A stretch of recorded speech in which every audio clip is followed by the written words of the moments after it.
بسم اللہ الرحمن الرحیم۔ السلام علیکم دوستو۔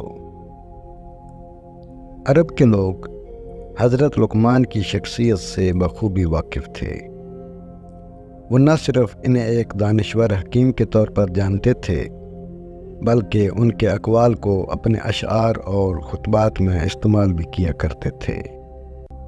اہل عرب میں بعض پڑھے لکھے لوگوں کے پاس صحیفہ لقمان کے نام سے ان کے حکیمانہ اقوال کا ایک مجموعہ بھی موجود تھا۔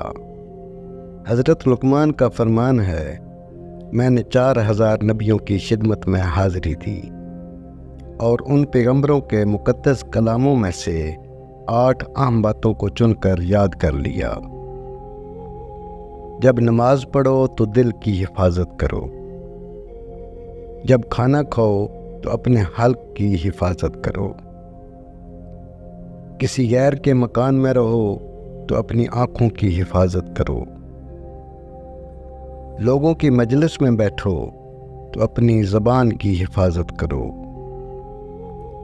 اللہ تعالیٰ کو ہر وقت ہر لمحہ یاد رکھو، اپنی موت کو ہمیشہ یاد کرتے رہا کرو، اپنے احسانوں کو بھلا دو، دوسروں کے ظلم کو فراموش کر دو۔ ایک مرتبہ حضرت لقمان مجلس میں وعظ فرما رہے تھے۔